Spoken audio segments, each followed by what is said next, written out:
This is the 8th video in the multi-part series on why and how to cool down your twin cam and Milwaukee 8 engine.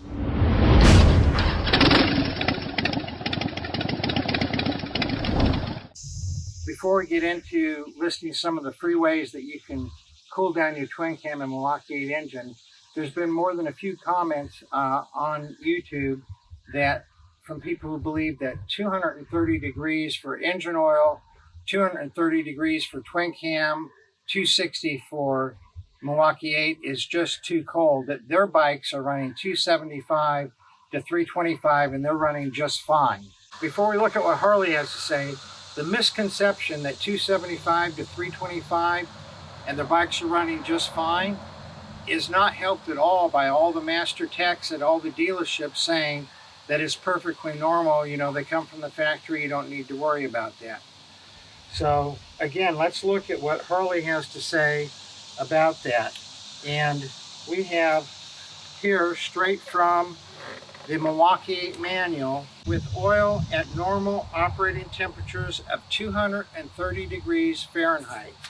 And from a twin cam manual, again, this is from Harley, what they're willing to put in writing. You never see anywhere in writing where Harley says 275 to 325 is okay for a Milwaukee 8 or twin cam. What you do see in the manual, with oil at normal operating temperature of 230.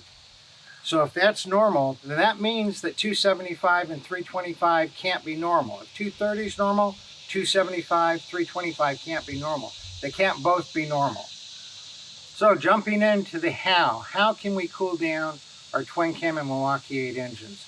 The very first thing, and it's a free thing because you got to change your oil anyway, is when you change your oil, use a good synthetic oil of the correct viscosity. And what we're going to do, we've already talked about this in another video. We talked about it really clear, and we're going to insert a clip right here of that other video.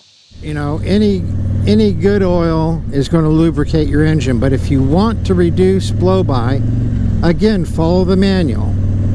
And it's right here on the screen.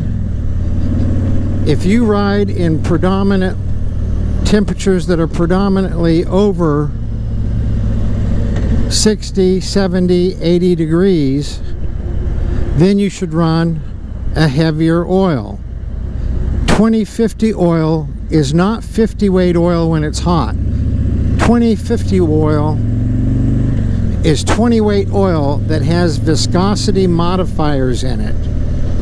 Those viscosity modifiers make the oil mimic the thickness of 50 weight oil when it gets hot, if those viscosity modifiers are not damaged from excessive heat.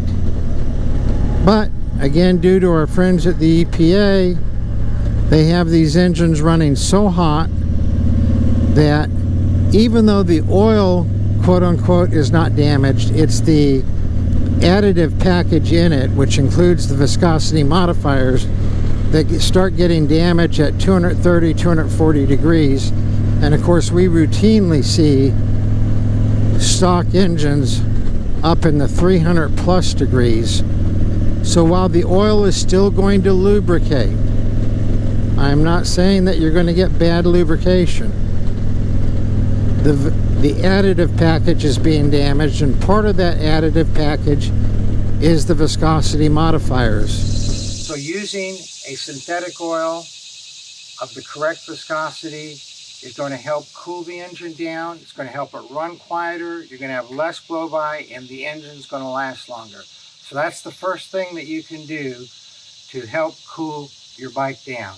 Okay, the next thing that can be done, and this is for baggers and trikes, is to remove the left side thigh protector. The baggers and trikes come with a thigh protector on the right and left side. And what happens, they both scoop air.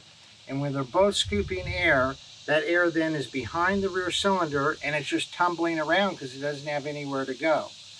And so what we've done on our bikes, and a lot of our customers have done, and it makes a significant difference, is leave the right side thigh protector on. There's more heat coming from the right side of the bike, and the thigh protectors do shield you from some of that heat. So leave that right thigh protector on and remove the left side thigh protector. Now the right side is going to scoop air, because that thigh protector also acts as a scoop. It's going to scoop air. It's going to blow that air past the rear cylinder. And instead of swirling and having no place to go, it's then going to exit the left side. And that makes a significant difference in cooling down the rear cylinder. So when you do that, of course, it's not symmetrical.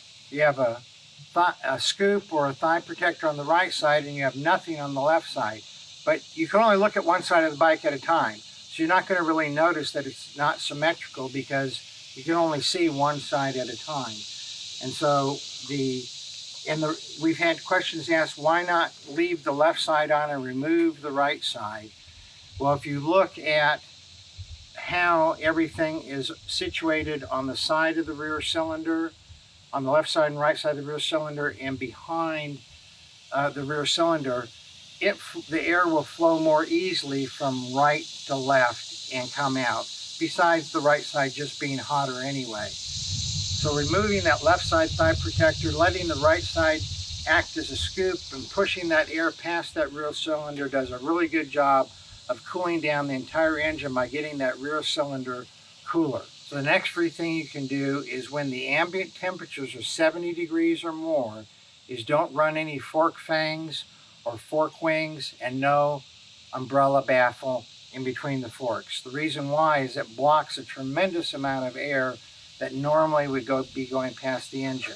And I understand that the fork fangs and umbrella baffles stop a lot of the buffeting that the rider will get, but you can use cooling wing deflectors to do that, or just enjoy the wind.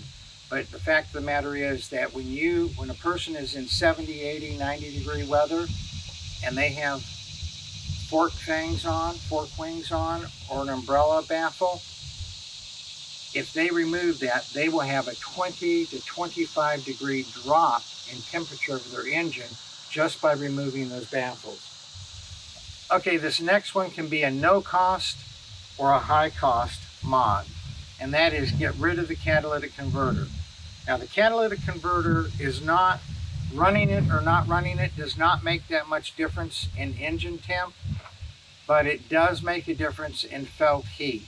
So if you want to reduce the amount of felt heat, you can just cut a window out of the header, pull all that catalytic converter material out and weld that window back on, or you can get different headers, which of course is not free, it's more expensive. But getting rid of that catalytic converter will change how much felt heat. And I want to be clear, there's a lot of different opinions out there. I have not noticed any difference in engine temperature with or without the catalytic converter. The cat does not generate any significant resistance or baffling, doesn't change the tone of the bike that much, and it certainly does not change how hot the engine runs, but it does change in a big way how much felt heat there is. So the next thing almost goes without saying is if you have a bike with lower fairings, use the vent fairings. When it's warm out, open them up. That'll get more air going past the engine and will help it run cooler. So if you've enjoyed this video, please give it a like, give it a thumbs up. If you haven't subscribed to our channel already, please do so. It helps us out. Also share this video with your friends. They may find it useful or interesting. And y'all ride safe out there.